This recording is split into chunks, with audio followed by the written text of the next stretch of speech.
Assalamualaikum warahmatullahi wabarakatuh. Perkenalkan, nama saya Rifki Halil Sakib dari kelas 9G. Di sini saya akan melakukan materi IPS tema 3, yakni tantangan pembangunan Indonesia. Dibagi menjadi beberapa subtema, yaitu 1. Pembangunan di Indonesia dari masa ke masa. 2. Tolak ukur kemajuan pembangunan. 3. Potensi dari tantangan Indonesia menjadi negara maju. 1. Pembangunan dari masa ke masa. Pembangunan adalah sebuah usaha terencana untuk mendorong perkembangan kualitas kehidupan masyarakat dalam berbagai bidang. Pada lingkup negara, pembangunan tersebut disebut pembangunan nasional. Kebijakan pembangunan nasional dirancang oleh pemerintah dan dilaksanakan oleh seluruh masyarakat untuk bisa mencapai tujuan nasional. Pembangunan Indonesia dapat dikategorikan ke dalam 3 masa. A. Pembangunan pada masa Orde Lama. B. Pembangunan pada masa Orde Baru. C. Pembangunan pada masa Reformasi. Pembangunan pada masa Orde Lama. Masa Orde Lama dimulai sejak proklamasi kemerdekaan Indonesia pada tanggal 17 Agustus 1945 hingga beralih ke pemerintah Orde Baru di sekitar tahun 1966. Pada kala itu, keamanan Indonesia masih belum stabil karena adanya konflik internal dan eksternal.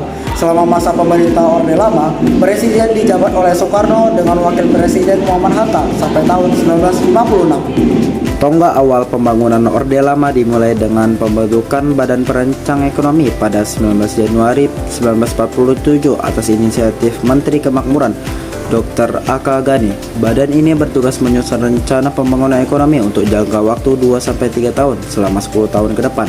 Kerja Badan Perancang Ekonomi kemudian diperkuat dengan pembentukan Panitia Pemikir Siasat Ekonomi pada 12 April 1947 yang diketuai oleh Muhammad Hatta.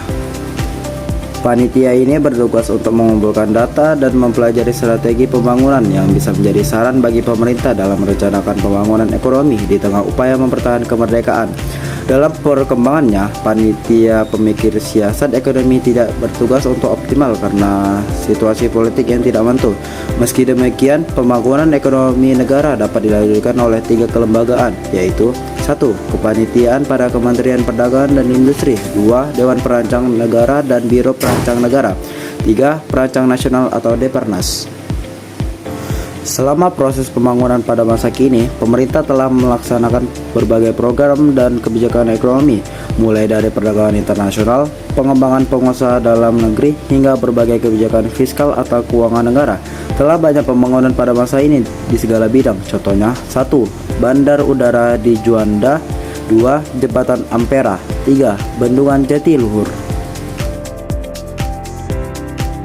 Pembangunan pada masa Orde Baru. Indonesia memasuki masa pemerintah Orde Baru sejak dimulainya era peralihan kepemimpinan dari Presiden Soekarno kepada Presiden Soeharto dalam kurun waktu tahun 1966 hingga tahun 1968. Pada masa ini, pemerintah lebih membatasi aktivitas publik masyarakat seperti kebebasan menyampaikan pendapat atau mengadakan kegiatan-kegiatan politik yang dianggap tidak sejalan dengan kepentingan pemerintah. Tujuannya adalah untuk dapat menjaga kestabilan politik sehingga pemerintah bisa selalu mengembangkan bidang perekonomian untuk melanjutkan pembangunan nasional. Masa pemerintahan Orde Baru berlangsung selama kurang lebih 32 tahun dari 1966 hingga 1998. Dalam segi pembangunan, langkah pertama yang dilakukan oleh pemerintah adalah dengan membuat program pemulihan ekonomi sebelum rencana pembangunan jangka panjang dimulai. Karena kala itu terjadi inflasi yang sangat luar biasa, maka pemerintah melakukan berbagai upaya untuk menstabilkan dan sukses merubah tingkat inflasi dari 600% menuju kurang dari 100% pada tahun 1968. Dari situ, program pembangunan dimulai dengan istilah pembangunan jangka panjang atau PJP yang akan berlangsung selama 25 tahun.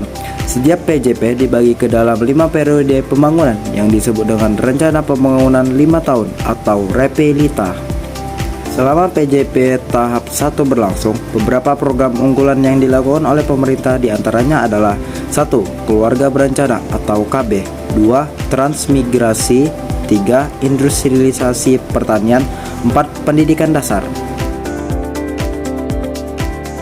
Pembangunan pada masa reformasi. Pada akhir masa Orde Baru, Indonesia dilanda krisis ekonomi yang berdampak pada terjadinya inflasi yang menyulitkan keadaan hidup masyarakat. Hal ini memicu kerusuhan yang terjadi di beberapa kota di Indonesia.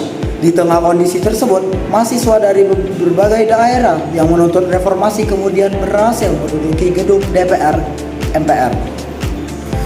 Melihat situasi yang semakin tidak terkendali, Presiden Soeharto kemudian menyatakan diri mundur dari jabatannya sebagai presiden. Setelah Presiden Soeharto lengser, ada banyak presiden yang menggantikan beliau sesuai dengan masa jabatannya. Pola ukur kemajuan pembangunan. Untuk mengukur keberhasilan dari sebuah pembangunan ada dua indikator yang digunakan, yaitu A. Pertumbuhan ekonomi, B. Kualitas kehidupan. A. Pertumbuhan ekonomi. Pembangunan dapat dikatakan berhasil apabila tingkat produktivitas ekonomi masyarakatnya cukup tinggi. Artinya, jumlah produktivitas ditentukan oleh seberapa besar masyarakat melakukan transaksi ekonomi, baik dalam bentuk jual beli barang maupun jasa. Jumlah produktivitas seluruh penduduk yang tinggal di suatu negara disebut dengan produk domestik bruto atau PDB atau gross domestic product.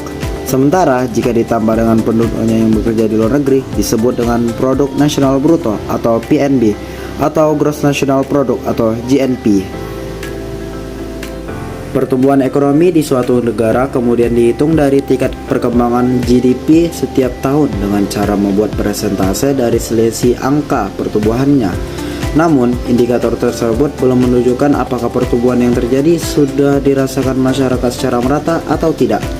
Sehingga pemerintah melakukan redistribusi pendapatan atau menyalurkan kembali pendapatan dari masyarakat berpenghasilan tinggi kepada masyarakat berpenghasilan rendah. Ada beberapa program pemerintah terkait redistribusi pendapatan nasional, yakni 1. Pajak, 2. Subsidi, 3. Asuransi, dan yang keempat, kredit lunak. B. Kualitas kehidupan. Kualitas kehidupan manusia bisa disebut dengan Indeks Pembangunan Manusia atau IPM atau Human Development Index atau HDI. IPM menjadi tolak ukur pembangunan yang digunakan oleh Perserikatan Bangsa-Bangsa melalui lembaga UNDP atau United Nations Development Program. IPM mengacu pada 3 komponen, yakni 1. Tingkat harapan hidup pada saat kelahiran, 2. Tingkat pencapaian pendidikan untuk SD, SMP, dan SMA, 3. Tingkat pendapatan per kapita. Potensi dan tantangan Indonesia menjadi negara maju. Potensi yang ada di Indonesia. Indonesia memiliki kekayaan alam yang sangat melimpah, baik dari segi keanekaragaman hayati, sumber daya energi, mineral, bahan baku industri, hingga potensi pariwisata yang seluruhnya tersebar dari Sabang hingga Merauke. Sebagai upaya untuk mengoptimalisasikan sumber daya alam dan sumber daya manusia, pemerintah telah melakukan berbagai cara, diantaranya adalah mengembangkan industri strategis nasional. Industri strategis adalah jenis industri yang bisa menghasilkan barang atau jasa dengan nilai tambah yang tinggi. Secara perkembangan industri strategis di Indonesia dimulai dengan perkembangan industri modern pada masa Orde Baru saat pemerintah membentuk tim pelaksana pengembangan industri strategis atau TAPPIIS pada tahun 1983. TAPPIIS melakukan pengkajian yang mendalam hingga menghasilkan ide untuk membentuk Badan Pengelola Industri Strategis atau BPIS pada tahun 1989. Seiring dengan terjadinya badai krisis ekonomi pada tahun 1998, perkembangan industri strategis kemudian mengalami kemunduran. Krisis ekonomi yang berujung pada kesulitan keuangan negara tersebut mengakibatkan tersendatnya pembiayaan untuk BUMN industri strategis, sehingga program-programnya secara otomatis terhenti. Apa yang dimaksud dengan negara maju? Negara maju adalah negara yang sudah mengalami kemajuan yang pesat dalam pembangunannya, sehingga berhasil memiliki standar kualitas hidup yang baik dalam berbagai bidang. Negara maju memiliki tingkat kesejahteraan, kesehatan, dan pendidikan yang tinggi, sehingga mampu mengelola sumber daya dan negaranya secara optimal. Karakteristik negara maju bisa dilihat dari berbagai sisi, diantaranya 1. Tingkat kesejahteraan penduduk, 2. Kualitas sumber daya manusia, 3. Perkembangan industri dan perdagangan, 4. Penguasaan teknologi. Negara berkembang adalah negara yang masih melakukan berbagai upaya pembangunan untuk menuju standar kemajuan yang sudah dicapai oleh negara maju. Indonesia sendiri memiliki visi untuk menjadi negara maju pada tahun 2045. Mungkin sekian ringkasan materi IPS kelas 9 tema 3 kali ini. Jika ada kekurangan mohon maaf, karena yang lebih hanya perasaanku kepada dia. Wassalamualaikum warahmatullahi wabarakatuh.